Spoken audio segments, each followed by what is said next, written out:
Leikunur hafa verið að styttast í þessari stóru stund að fyrirleikurinn bregðst á. Hverju svona búist þið við þarna á Spáni?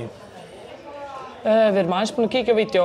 Við erum bara svona aðeins að sjá hvernig það spila vörn. Við vorum á fundi núna rétt áðan, við vorum að klára aðeins að skoða varnarleikinn þeirra og ætlum að fara aðeins í sókn núna á eftir.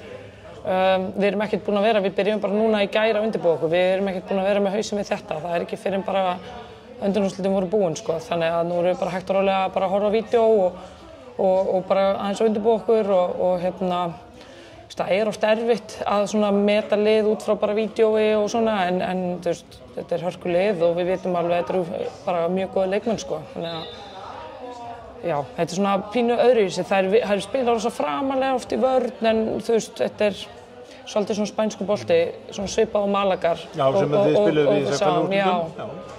Og það svona stendur betur að vígi, minnst í deildinni heldur en þetta lið stendur, Malaga stendur betur að vígi heldur en þetta lið, þannig að þetta er svona kannski, já, getur svona verið svipað getu. Já, ég held að Malaga hafi unnið þar með 6 daginn, ég held ég sé ekki að ljúga því þegar ég segja.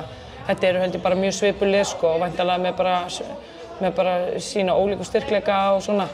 En við erum bara hægt og rólega undirbúa okkur fyrir þetta og reyna að halda fótunum á jörðinni og já, það er nú kannski það sem skiptir mestu máli þegar þú ert komin svona langt að geta bara hafa taugarnar í lagi. Já, nú stjórna spennustíðinu. Við erum alveg rólegar ennþá þannig svolítið í þetta. Það er bara 3 dagar í dag.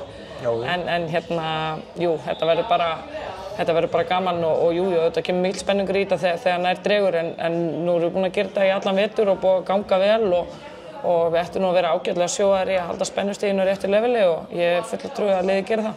Og það er náttúrulega skiptir miklu máli að ná góðum úrslitum eins og alltaf en sérstaklega því að seinni leikurinn hérna heima til þess að það verður svona svolítið upp á að keppa. Algjörlega.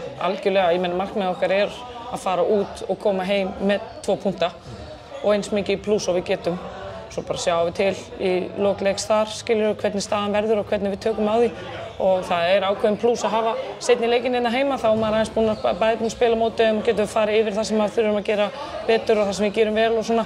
Þannig við höfum náð að stilla okkur rosa vel alltaf fyrir seinni leikina og náð í þeim góðum úrslitum.